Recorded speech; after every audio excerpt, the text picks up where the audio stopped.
살 때부터 안경을 쓰다 보니까 동네에 이제 나가보면 사람들이 뭐야? 지금 같지 않았어요.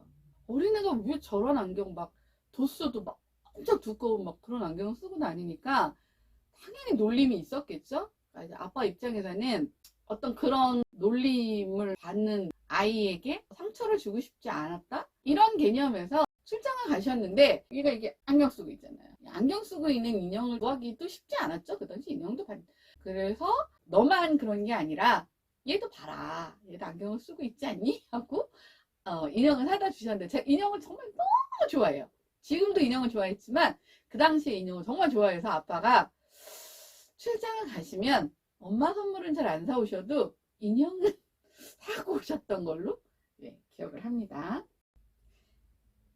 안녕하세요. 너무입니다. 반갑습니다. 제가 지난 시간에도 이렇게 캐릭터? 네, 캐릭터를 형성한 친구들을 앞에다 놓고 했더니 이제는 뭘 맨날 앞에다 놓으시려나? 네, 그렇게 생각하시는 분이 있는데요.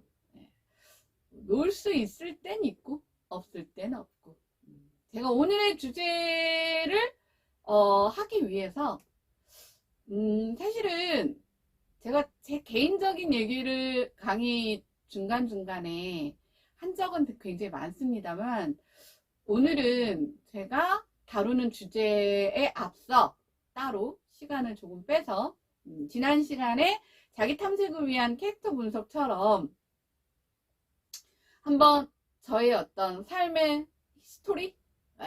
거대하다 히스토리.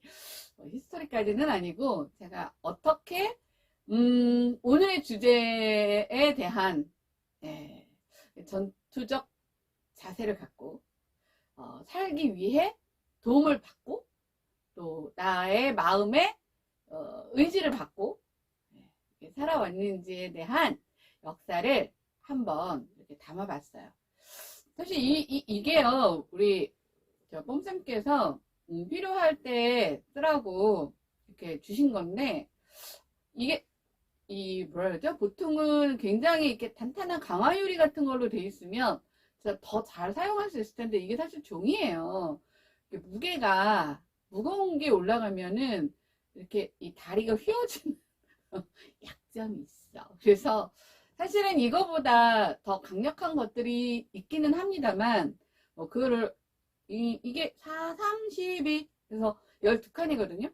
이 12칸 안에 담을 수 있는 것들로 제가 한번 준비를 해서 제가 여태까지 어떻게 살았는지 그런 제 얘기도 좀 하고, 그리고 본격적으로 2부에서는 오늘의 주제를 한번 얘기해 보고자 합니다.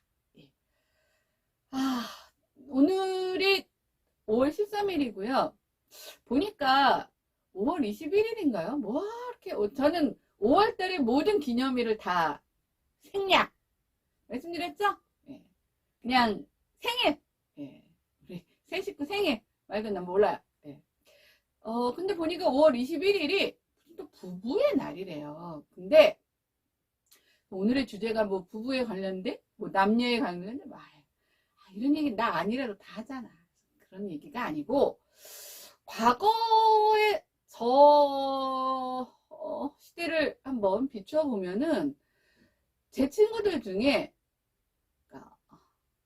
만 29, 29, 만도 아니야. 29, 아홉에 결혼한 애가 제 주변의 친구들의 한 7분의 4가 29에 결혼을 했습니다. 그러니까 그때는 서른이 되기 전에 무조건 결혼을 해야 됐어요. 왠지 서른이 되기 전에 결혼을 안 하면 하자 있는 여자, 뭐 이런, 참 지금 생각해보면 말도 안 되는데, 지금은 초혼의 여성의 평균 나이가 32점 몇 세? 33세 이렇게 가고 있잖아요. 지금으로 비춰보면 말도 안 되는데 하여튼 그때는 그랬어요. 근데 제가 최근에 한 10년 전까지만 해도 제 주변에 이제 친구들도 있고 지인들도 있고 이러잖아요. 제가 이제 평소에는 별로 그렇게 제 주장을 이렇게 강하게 어필하는 스타일은 아니에요. 어필할 때 하지. 근데 제가 그런 부분에 있어서는 조금 못 넘어가는 또 일면이 있더라고요. 그러니까 뭐냐면 자기가 주변에서 봤더니 결혼을 확실히 안 하는 애들은 하자가 있대요. 자기 주변에서 봤더니. 그래서 다 그런 얘기를 해요. 자기 옆에 누가 어쩌고 저쩌고. 저는 항상 그렇게 질문을 했어요. 그러면 그 결혼을 안 한 사람은 하자가 있으면 그럼 결혼을 한 사람은 하자가 없나? 그러면 결혼을 한 번 한 사람은 하자가 없고 결혼을 2번, 3번, 4번 한 사람은 더 완벽한 사람인가? 그건 아니래. 그러면 결혼은 했는데 이혼을 안 하고 쇼윈도 부부처럼 맨날 지지고 볶고 싸우고 사네 못 사네 죽이네 살리네 하고 법적으로 이혼만 안 하면 그럼 그 사람은 하자가 없는 사람이어서 그런가? 아니면 그냥 그런 건 안 하고 이혼은 안 했는데 나중에 알고 보면 그냥 와이프는 집에 있고 남편은 어디 이제 나가서 고시원 같은 데서 살고 뭐 애들은 각자 흩어져서 살고 근데 뭐 이혼은 안 했어. 그러면 그거는 하자가 없어서 그런 건가? 이런 질문을 제가 막 해요.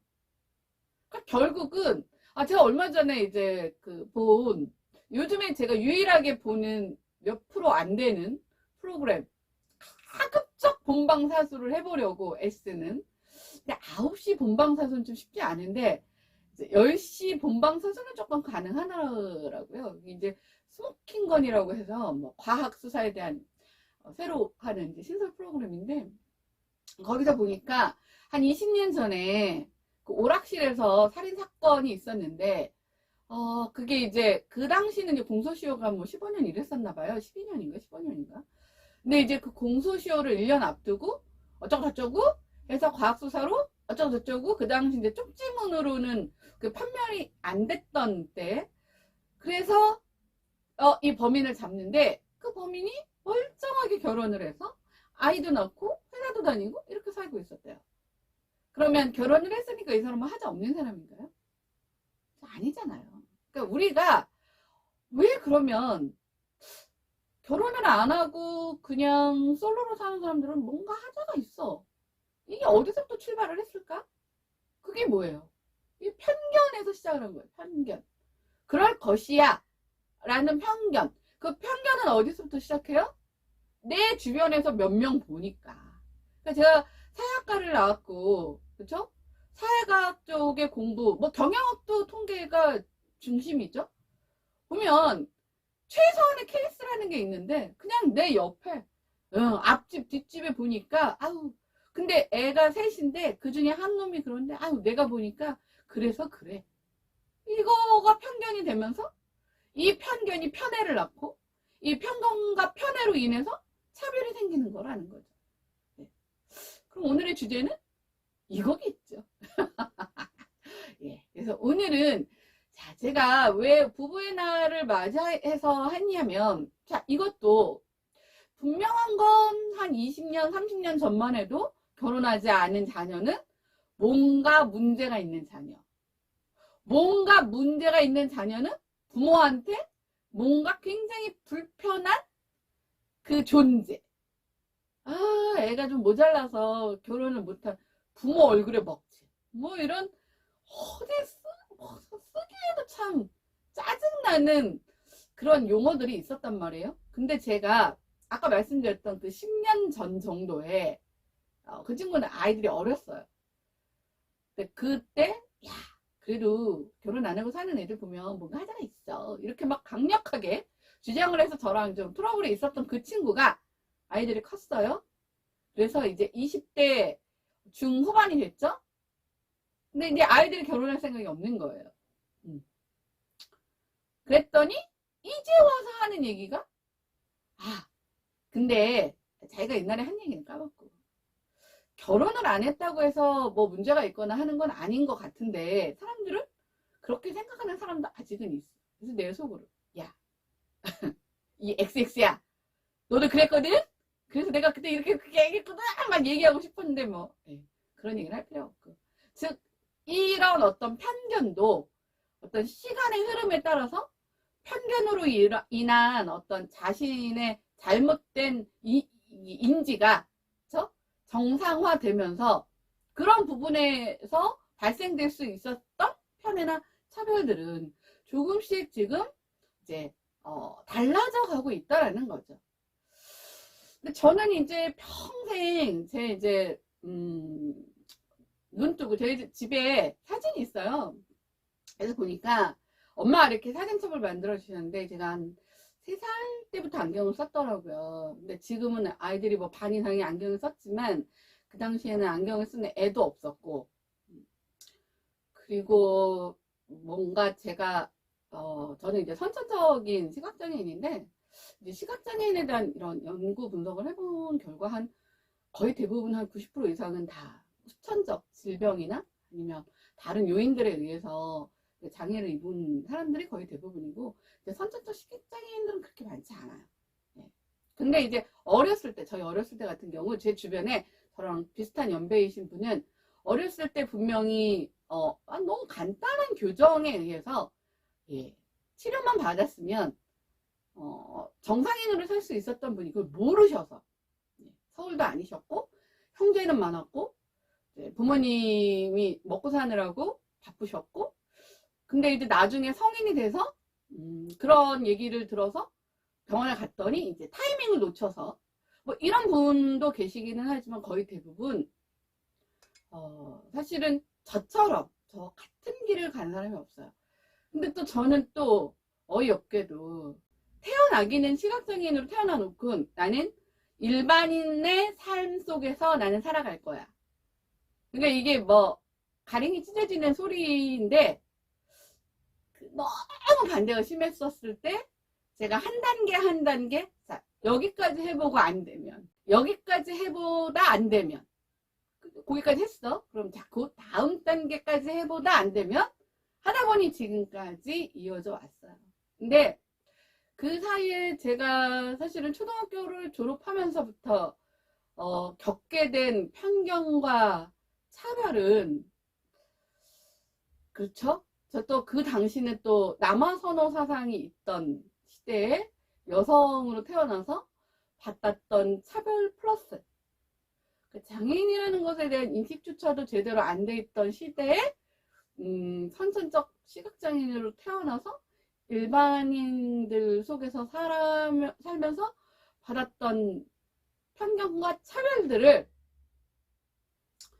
사실은 너무나 혼자서 겪어서 이제 살아왔던 터라. 근데 이게 그렇더라고요. 제가 이 안에는 정말 이 부모님의 사랑이라는 부분은요, 그 어떤 것하고 바꿀 수 없을 만큼의 저한테 힘을 주는 전투 에너지이기는 한데, 현실적인 또 부분이 있잖아요. 근데 사실은 그런 부분에서는 부모님의 도움이 없었어요. 이렇게 말하면 하늘에 계신 엄마 아빠가 야, 너 그렇게 말하면 안 되지 라고 말씀하실 수 있겠지만, 이제 학교 시스템 자체가 중학교부터는 교과목 선생님들이 있고 담임 선생님이 존재는 하지만 담임 선생님의 어떤 역할이라는 게 굉장히 사실은 제한적이고, 그 다음에 이제 아이들도 이미 사춘기를 접어들면서 뭐 어릴 적이야 친구들과 사이좋게 지내야 돼, 뭐 어쩌고 저쩌고 뭐 이런 말이 통하는 학년은 아니잖아요. 그러니까 중학교 이상부터는 다 제가 혼자서 싸웠어요. 그러다가 제가 결혼하고 저희 아이가 사춘기 됐을 때쯤에, 그래서 엄마랑 이제 가끔 뭐 만나서 맥주도 한잔하고 뭐 이러면서 친구 같은 이제 엄마와 딸의 관계가 되면서, 아, 엄마 내가 중학교 때 그랬잖아, 엄마 내가 고등학교 때 그랬잖아, 뭐 이런 얘기하면 엄마 깜짝깜짝 놀라시는 거예요. 왜 너 혼자 알고 있고 왜 나는 모르고 있냐? 얘기를 안 했으니까 모르고 있죠.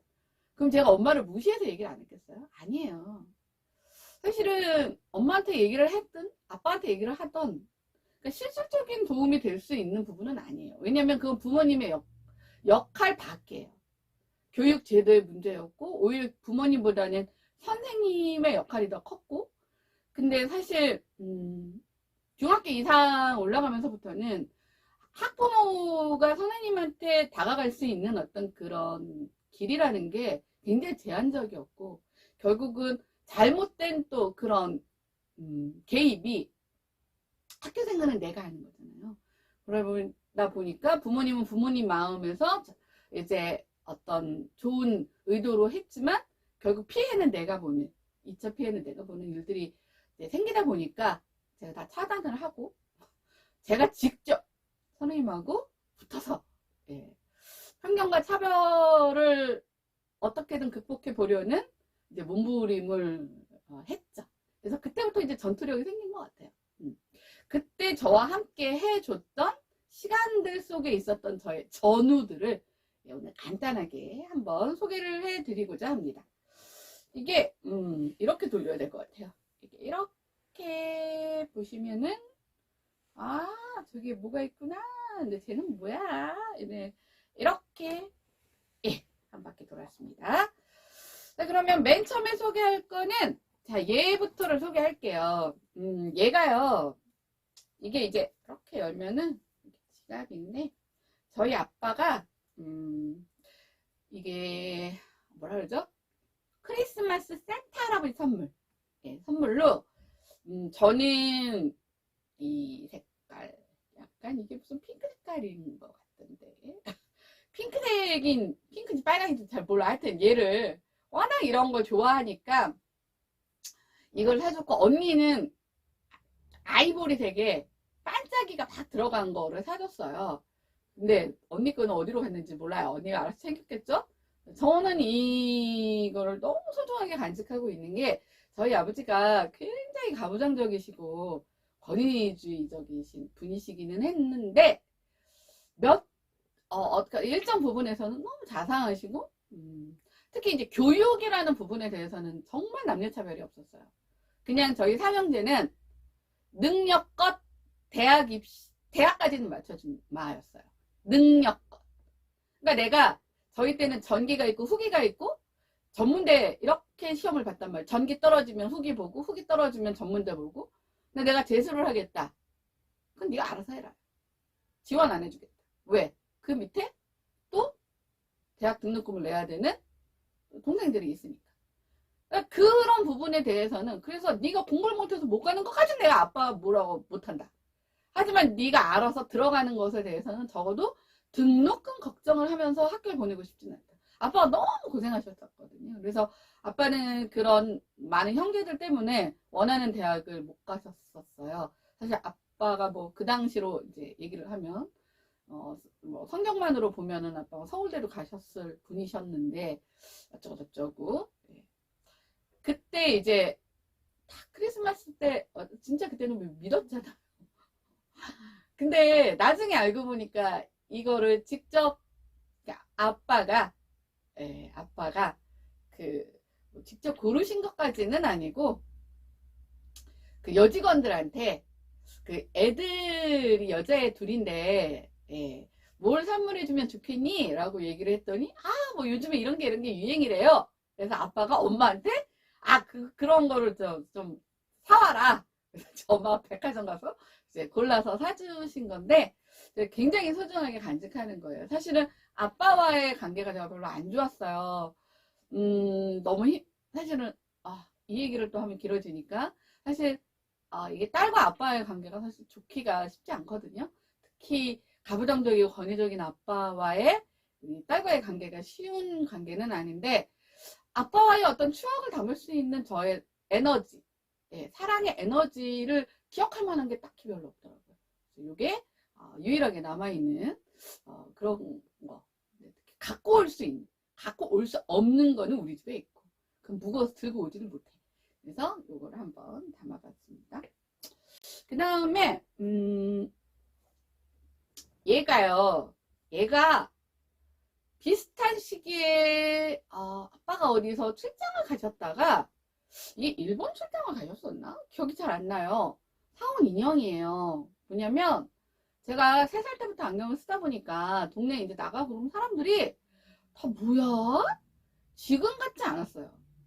어린애가 왜 저런 안경 막 도수도 막 엄청 두꺼운 막 그런 안경을 쓰고 다니니까 당연히 놀림이 있었겠죠. 그러니까 이제 아빠 입장에서는 어떤 그런 놀림을 받는 아이에게 상처를 주고 싶지 않았다. 뭐 이런 개념에서 출장을 가셨는데 얘가 이게 안경 쓰고 있잖아요. 예. 안경 쓰고 있는 인형을 사실은 구하기도 쉽지 않았죠. 그 당시 인형도 뭐 이렇게 많지 않았고. 그래서 너만 그런 게 아니라 얘도 봐라. 얘도 안경을 쓰고 있지 않니? 하고 인형을 사다 주셨는데 제가 인형을 정말 너무 좋아해요. 지금도 인형을 좋아했지만 그 당시에 인형을 정말 좋아해서 아빠가 출장을 가시면 엄마 선물은 잘 안 사오셔도 인형은 사고 오셨던 걸로 네, 기억을 합니다. 그 다음에 뭐가 있을까요? 그 다음에 조금 요게 도장입니다. 도장. 제가 가급적 이렇게 좀 나이 순대로 예, 이렇게 하고 싶어서 이게 도장인데 이게 그 뭐죠? 주민등록증? 예. 그게 이제 발급됐던 당시에 언니가 이제 연년생이니까 언니가 먼저 발급을 받았겠죠? 그때 언니한테 똑같은 사이즈의 그때 이제 빨간색 도장을 언니는 해줬나 봐요. 근데 이제 조금 저는 여기가 투명하게 돼 있다 하더라고요. 근데 이제 그 당시 언니는 전체가 다 빨강이어서 언니 야 니께 더 이쁘다 막 이러는데 뭐 결국 다 비슷비슷한 애들인데 언니는 빨간색 저는 이색, 그다음에 남동생은 파란색. 그래서 빨강, 노랑, 파랑. 예, 그렇게 해서 엄마가 도장을 3개 주셨어요. 여기 이제 한문으로 되어 있는 도장인데 이 도장을 주시면서 그렇게 얘기했어요. 야 이제는 앞으로 네가 어른이 되면 이제 주민등록증도 나왔고 어떤 문제가 있거나 아니면 은행 가서 네가 통장을 만들거나 할 때는 이 도장을 쓰고 네가 책임을 지는 거다. 그러니까 너 잘못하면 네가 책임지는 거야. 이런 얘기를 해주셨던 것 같아요. 그래서 무서웠어요. 이 도장을 받는 게. 엄마 그늘에 있는 게 편한데 그러면서 사실 저는 제가 좀 되게 독립적인 원래 둘째들이 좀 그런 면이 있다고는 하지만 이 도장을 받으면서 정말 잘 살지 않으면 내가 내 스스로의 무덤을 내가 팔 수도 있겠구나 하는 위기의식을 가졌었던 것 같아요. 그래서 도장이고요. 그 다음에 요거는 내가 마지막에 소개를 할 거고요. 요게 이제 이게 지갑이에요. 지갑 이렇게 열면은 카드도 꼽을 수 있고. 근데 요즘에는 사실은 핸드폰에 지갑을 같이 겸용해서 걔 하나만 들고 다니면 되는 요즘 지폐도 잘 안 들고 다니고 하다 보니까 그런데 이게 저의 마지막 해외여행이었던 걸로 기억해요. 괌에 갔을 때 제가 좀 비쌌는데 질렀어. 근데 그 괌에 왜 갔냐면 그게 저희 아이가 이제 고등학교 1학년에서 2학년으로 넘어갔을 때인데 이제 사춘기 때는 엄마 아빠랑 같이 밥 먹는 것도 싫고 나가서 밥 먹는 것도 싫고 막 그런 시간을 보내다가 그때 이제 같이 이제 밥을 먹으면서 이제 아빠가 우연히 뭐 한 11월쯤에 그런 얘기를 한 거예요. 1월 때쯤에 이런 일정이 있을 것 같은데 뭐 괜찮으면 우리 같이 한번 갈까? 뭐 이런 얘기를 했었어요. 그래서 얘가 그래? 좋지? 그랬는데 거의 싱가포르였어요. 근데 그 일정이 바뀌었어요. 왜? 회사 일을 하다 보면은 일정이 사라지기도 하고 더 늦어지기도 하고 그러잖아요. 근데 여타저타한 이유 때문에 그 일정이 맞출 수가 없는 일정이 돼서 이제 캔슬이 돼버린 거죠.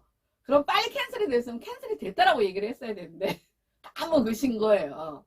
정신없이 일을 하다 보니까.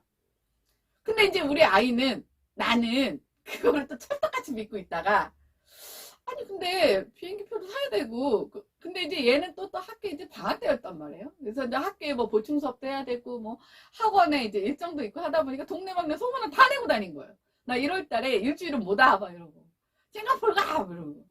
그래서 하면은 이제, 아니, 근데 아무리 알아서 해도 그렇지. 너무 얘기가 없길래. 1월 달에 언제 가? 그랬더니, 무슨 소리? 이렇게 된 거예요. 무슨 소리라니? 하고, 와! 얘기를 했더니, 네, 까먹었죠. 근데 애는 이미 다 떠버려 놨고. 그럼 어떡해요? 어디라도 가야지. 그래서 이제 막 급하게 이제 싱가포르를 알아봤는데, 그때 이제 싱가포르이 뭐 그 당시가 좀 우기고, 하여튼 뭐 비행기표도 없고, 급한데, 뭐 아무것도 없어요. 그래서 이제 비행기표가 있는 대로 일단 날짜를, 측정해서 그 날짜에 갈 수 있는 비행기표가 있는, 근데 멀리는 못 가. 3박 4일밖에 시간을 낼 수가 없어서. 찾다 보니 괌이었어요. 그래서 괌을 3박 4일날 가는데, 그러다 보니 뭐 비행기 값도 굉장히 비싸고요. 우리 그런 거 알 바 아니야. 막 다 카드로 막 10개월씩 막 긁어가면서. 애 하나, 왜냐면 걔가 사춘기 이후에 정말 저희랑 함께 하는 걸 거의 거부를 하다시피 하다가, 응? 오케이? 뭐 이렇게 나왔는데 해줘야 될 거 아니에요. 그래서 또 언제 가겠냐 싶어서 그때 정말 제가 뒷감당하느라고 다 카드로 막 긁어놨는데, 그때 가서 제가 너무 갖고 싶어서 산 지갑이에요. 쓰지 않았어요. 아까워서 못 샀어요. 근데 이제는 제가 비행기 타고 해외여행을 못 갈 것 같아요. 힘들어서. 글쎄요, 뭐 가까운 일본? 2시간 안짝의 일본 정도는 뭐 진짜 애를 쓰면 갈 수 있을지 모르겠지만, 그때 괌 갔을 때만 해도 5시간? 뭐 이렇게 갔는데 뭐 입국 심사하고 기다리고 뭐 하는데 저는 그냥 녹초가 돼버려갖고, 그때가 벌써 언젠데 이제는 더 이상은 못 갈 것 같아요. 근데 그때 갔던 게 너무 좋았었나 봐요. 근데 오늘 마침 점심 때 밥을 먹으면서 저희 애가 그 얘기를 하는 거예요. 자기는 1년 365일 먹고 싶은 게 있대요.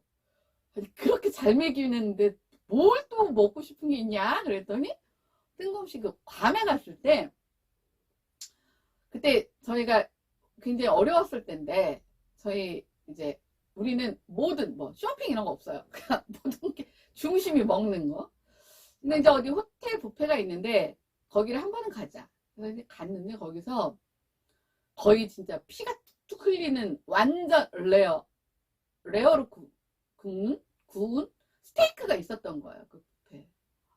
근데 사람들은 막 끔찍하다고 안 먹는데 한국인들은 얘가 갑자기 저기 먹고 싶다 그러면서 먹는데 너무 잘 먹는 거예요. 그래서 2번 갔잖아. 여행 경비의 대부분을 거기서 썼어요. 나는 몇 개 먹지도 못하고. 근데 그게 너무 먹고 싶다는 거예요. 1년 360. 그 피맛이,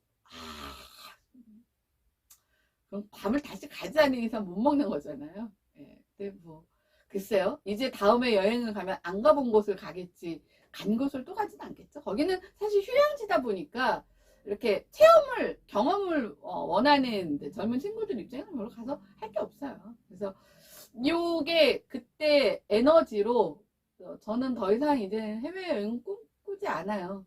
힘들어서 못 가요. 근데 이제 제가 살 수 있는 전투 에너지를 심어주는 그런 거라서 소개를 했고요. 그 다음에 이게 컵이에요. 컵. 순서가 조금씩 달라질 수는 있는데, 이 컵이 뭐냐면 제가 고등학교 2학년 때인가요? 그 당시에 제가 풍문여고를 나왔는데 그 외국 고등학교랑 자매 결혼을 맺어서 뭐 하는 뭐 이런 프로그램들이 있었어요. 그래서 일본 모 고등학교 친구들이 이제 한국에 오면 저희 풍문여고랑 이제 자매 결혼을 맺었단 말이에요. 그러면 걔네들 일정이 있을 거 아니에요. 뭐 4박 5일이면 4박 5일. 그럼 마지막 날은 저희 학교에 와서 그러면 이제 뭐 이렇게 매칭을 해서 서로 이제 뭐 학교 구경도 시켜주고, 말도 안 통하는데 그래도 뭐 하긴 다 했던 것 같아. 어떻게 했나 기억도 안 나요. 그래서 선물 교환을 하는데 저희 이제 윗학년들이 좀 충격을 받았던 거예요. 왜냐면 우리나라 그 국민성이 그렇잖아요. 누가 오면은 잘 대접하고 선물도 막 자기 용돈 아껴서 막 예쁘게 막 꾸며서 만들어서 귀하게 줬는데, 막 걔네들은 라면 한 봉다리 이렇게 들고 왔나 봐요. 그래서 야, 선물 너무 비싼 거 하지 마. 이런 선배의 오다가 떨어졌어요.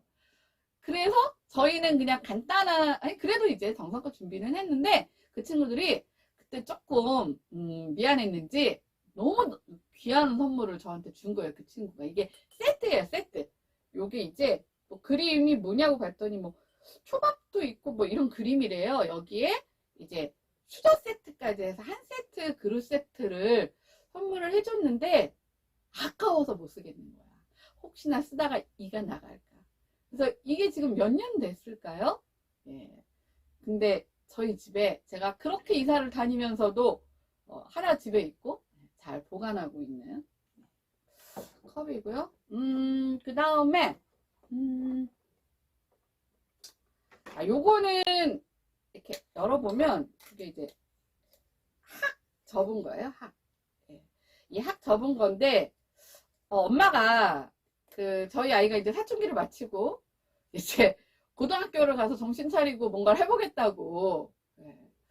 근데 이제 3년을 완전 그냥 홀로 놀다 보니까 뭐 수준이 바닥이죠, 뭐.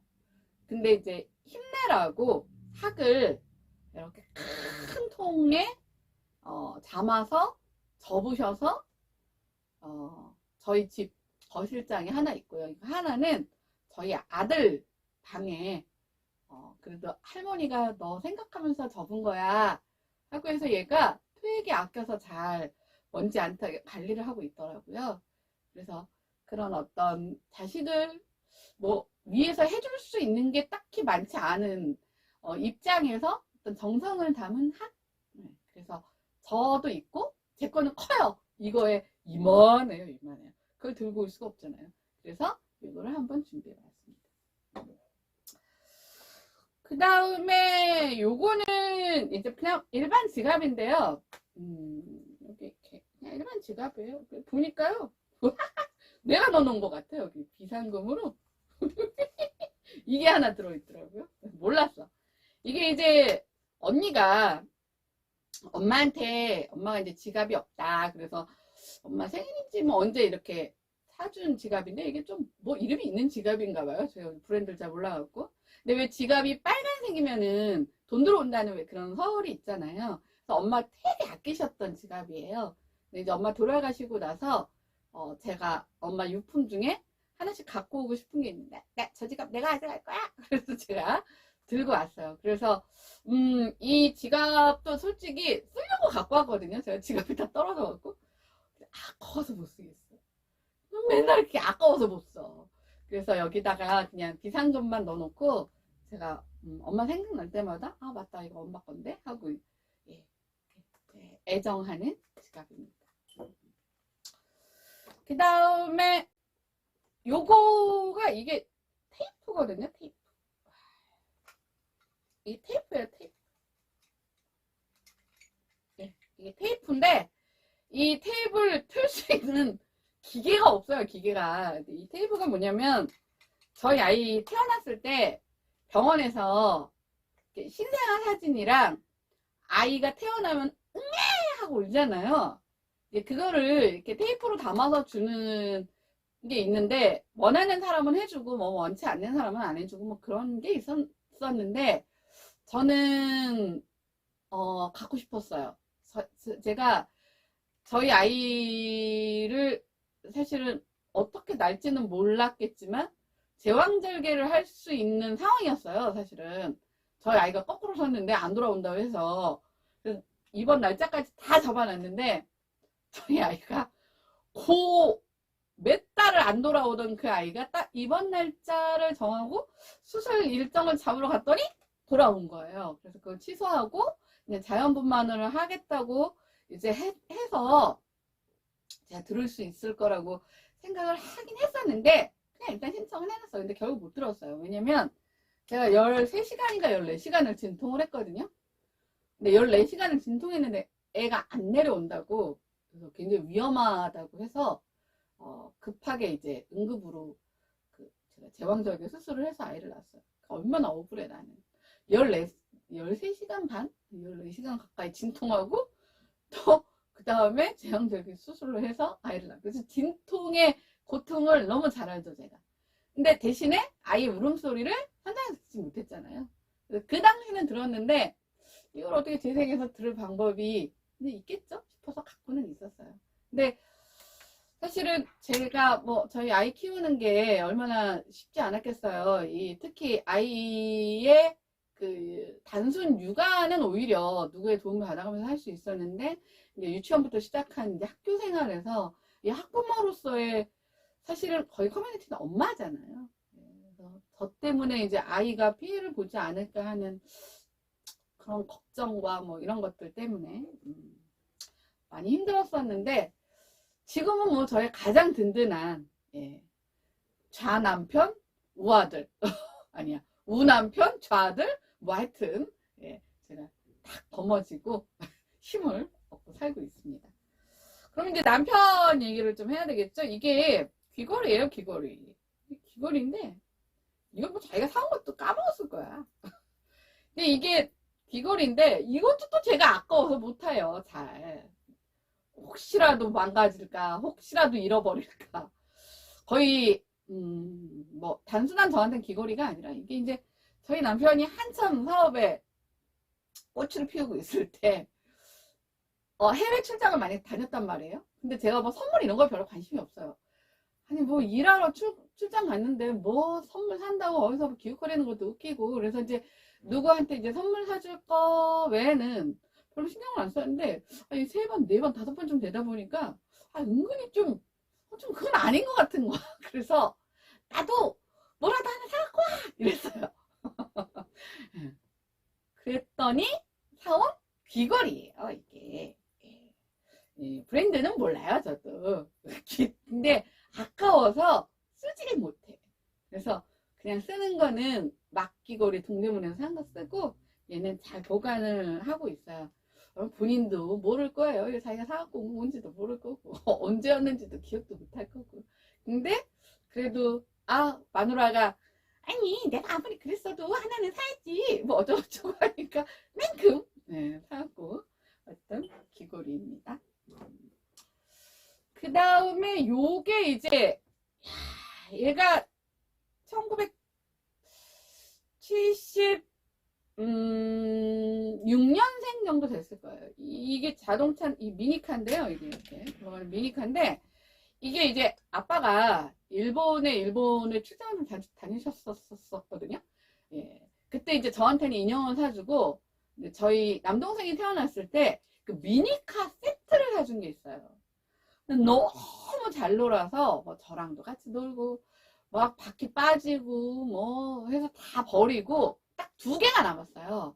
하나는 노란색 스포츠카, 하나는 이거. 근데 이게 아까 굉장히 사람들은 이게 돈의 가치로 따지면 뭐 사실 굉장히 뭐 싸구려죠, 어떻게 보면. 근데 이제 제가 아이를 낳았을 때 저희 남동생이 자기가 아끼는 그 미니카 2개 중에 하나를, 왜냐면 저희 아이를 보고 줬다기보다는 이제 저 아이를 키워낼 누나의 그 고생길이 뻔하니 그래도 뭔가 자기가 좀 나누고 싶다 해서 자기의 목숨같이 귀한 미니카 중에 하나를 저를 줬어요. 그래서 빨간색 미니카인데 굉장히 제가 소중하게 간직하고 있고, 이거 볼 때마다 이게 뭐라 그러죠? 이런 걸 뭐라고 참 표현을 못하겠어요. 이게 되게 별거 아닌 건데 맞아, 이거 자기 목숨만큼 귀하게 여기는 미니카 중에 하나 준 건데 내가 이러면 안 되지 라는 마음으로 또 이렇게 힘을 얻었던 미니카고요. 그 다음에 이게 이제 스마트폰이 나오기 전에 제가 썼던 핸드폰이에요. 이렇게 버튼이 있는데 여기 가운데 보면 이게 또 O자를 기준으로 해서 이제 쓰고 이렇게 약간의 층이 있어요. 그래서 이 O자에 뭐 점자 비슷한 이렇게 돌기가 있고, 이 O자를 기준으로 위는 2, 그쵸? O자를 기준으로 아래는 8, 0, 그 다음에 여기는 별, 그쵸? 여기는 샵, 별에서 위는 7, 여기는 4, 1, 이렇게 제가 썼던 핸드폰이에요. 그러니까 그때는 뭐 1번은 누르면 남편, 2번은 단축키로 2번은 누르면 엄마, 3번은 누르면 남동생이었어요. 그러니까 제가 응급 상황에서 가장 빨리 달려올 수 있는 번호로 1번 남편, 2번 엄마, 3번 이제 남동생, 4번 언니는 이제 결혼을 해서 좀 멀리 살았지만 그래도 이제 언니, 그다음에 이제 5번부터가 이제 아주 친한 친구들, 그렇게 해서 0번까지가 등록돼 있었던 핸드폰이었고요. 여기 보면 여기 이렇게 버튼이 있잖아요. 여기 버튼을 이렇게 딱 이렇게 누르면 12시 32분입니다. 12시 35분입니다. 이렇게 이게 TTS로 시간을 읽어주는 기능이 있어서 그때부터 제가 시계 보는 게 너무 좋았죠. 그 시계를 보는 게 사실은 저한테는 너무나 큰 숙제인데 이제 시계 없이는 또 못 살잖아요. 그랬을 때 얘가 나왔는데 사실 이 핸드폰에 이제 메시지를 제가 확인을 잘 못해서 그러긴 했지만 메시지를 읽어내는 TTS 기능이 있었어요. 근데 참 우리나라 사람들은 참 안 돼. 그렇게 하면 안 돼. 그 기능이 어느 순간 없어졌는데 그게 외국에 수출할 때는 그 기능을 안 넣으면 아예 수출이 안 된대요. 이게 애니콜인데 근데 우리나라는 뭐 몇 명이나 쓴다고 아예 뭐 쟤네들 때문에 뭐하러 써. 그래서 빼버린 거예요. 근데 그게 유일하게 들어갔던 기종이라고 해서 썼는데 제가 이때만 해도 제가 어떤 세상과의 고립? 차별을 좀 덜 느꼈을 때예요. 오히려. 왜냐면 지금은 뭐 카톡에, 이메일에, 뭐 사진, 인스타에, SNS에, 너무 많은데 나는 스마트한 거랑 거리가 멀잖아요. 나는 바보가 되고. 그 다음에 지금 여기에는 시간을 딱 이렇게 누르면 그냥 읽어줬는데, 아이폰은 그게 되는데, 갤럭시는 그 시간 한 번을 딱 누르면 나는 11시 45분이 궁금해서 눌렀는데, 그 11시 45분이 중요한 게 아니라 11시 45분 하나를 듣기 위해서 SK텔레콤 화면이 가로로 꺼집니다. 뭐를 하기에는 2번 터치하세요. 그 잡스러운 광고 이걸 다 들어야 돼요. 그러니까 시간 보는 게 짜증이 나는 거예요. 그러니까 제가 느끼기에는 제가 살기 좋은 시대가 오히려 현재가 아니고 저는 스마트 아파트도 못 가요. 못 살아요. 저 같은 사람은. 그냥 요 핸드폰이 있었던 시대까지가 그래도 제가 살기 제일 좋았던 시절이 아니었나? 예. 하는 생각이 들어서 저의 전후입니다. 자, 그럼 이제 마지막 이게 이렇게 생기면 뭔지 잘 모르죠. 이거 제가 굉장히 저한테는 은인이죠. 은인. 단순히 친구? 전우가 아니고 은인인데 이게 이렇게 하나만 빼면은 이게 요만큼의 배수가 올라가고요. 이 2개를 빼면은 이게 2배가 되는 이게 이렇게 돋보기 같은 거예요. 돋보기. 이걸로 제가 6년을 공부했습니다. 중학교 3년, 고등학교 3년, 대학교 가서 공부 안 했죠. 대학교 가서 공부를 안 했죠. 대학교 가서는 공부 안 하고 놀다가 이제 친구가 이렇게 이렇게 써머리 해준 거 갖고 대충 아니면 수업 시간에 들은 걸로 이제 기억해서 그때는 1번, 2번 이렇게 객관식 시험이 없으니까. 근데 6년 동안 얘 없이는 제가 현재가 존재할 수 없을 정도로 하는데 얘가 저는 이제 하나 갖고는 안 되고 2개를 봐야 되는데 얘가 하나에 글자 하나가 들어와요. 그러니까 김혜균 바보 이러면 하나의 김 옆으로 옮겨서 하나의 해 하나의 균 이렇게 들어가야 되는 거예요. 그러니까 남들은 한 페이지를 읽는데 10분이면 되는데 저는 한 페이지를 읽는데 1시간이 걸렸어요. 그러면 어떻게 하면 효율적으로 이 시간을 그렇다고 잠을 안 잘 수는 없잖아요. 그래서 공부를 했던 게 뭐냐면 앞에 김이라고 내가 이미 인지했던 걸 잊어버리지 않는 거. 잃어버리지 않는 거. 그러면 뭐예요? 기억해야 되죠. 그래서 제가 기억력이 그때부터 엄청나게 폭발적으로 발전했던 것 같아요. 생존을 위한. 네. 가끔 이제 저희 뽕쌤이 야 너 IQ 검사하면 진짜 높을 것 같아. 그러면 제가, 야, 나 IQ, 두 자리야. 막 그러면, 그건 네가 제대로 못 봐서 그런 거고, 제대로 검사하면 안 그럴 것 같다는데, 그건 아니에요. 저는 IQ의 문제라기보다는 효율적으로 공부를 하기 위해서, 살아남기 위해서, 예, 기억하는 것 외에는 딱히 방법이 없어요. 근데 이게 어떻게 생긴 거냐면, 이게 독일제예요, 독일제. 독일제인데, 이제 아빠가 그 당시에 대기업을 다녔을 때, 아빠 삼성을 다녔었는데, 그 당시 이제 그 독일의 그쪽에 뭐죠? 업무로 나가 있던 그 직원이 있었을 거 아니에요. 근데 그 직원이 이제 그 상황을 다 알고 있는데, 독일에 그런 것들이 있던데 하고 두 개를 선물을 했어요. 근데 하나는 이제 너무 저한테는 턱이 없어서, 이거 갖고는 안 되는데 좀 다른 거 없나 했는데, 이게 이제 그때 막 새로 신제품으로 나온 건데 꽤 효과를 많이 봤다고 해서 아빠한테 선물로 준 거예요. 그때가 이제 제가 6학년 막 올라갈 때쯤 됐었던 것 같아요. 그래서 그때부터 조금씩 사용해서 이제 익숙해지게 1년을 훈련을 한 후에, 왜냐면 책 한 페이지에 한 글자씩 읽어야 되니까, 그럼 이제 두 줄, 세 줄째 갔을 때 1번, 2번 줄을 기억하는 훈련을 1년을 했던 거고, 그 다음에 이제 이해 없이는 시험도 못 봤고요. 근데 이게 그나마 그때는 젊었었나 봐요. 제가 이제 아이를 낳고 나서는 그냥 이거는 물건에 불과하고, 이제는 이거 그 이후부터는, 제가 이제 아이를 낳고 나서부터는 저조차도 아무런 도움이 되지 않아서 그냥 쓰지는 않고 있는데, 너무나 귀한 것이고, 저게 없었으면 내가 현재 오지 못했을 것이다 라고 생각할 만큼 귀한 물건이라서 제가 이제 갖고 있습니다. 네. 자, 이렇게 제가 저의 삶에서 편견과 차별을 항상 저는 거의 그 뭐라 그러죠? 공기처럼 달고 산 제 인생에서 저와 같이 싸워줬던 저의 에너지원가? 그쵸? 왜 싸울 때 우리 전투 식량이라고 그러잖아요.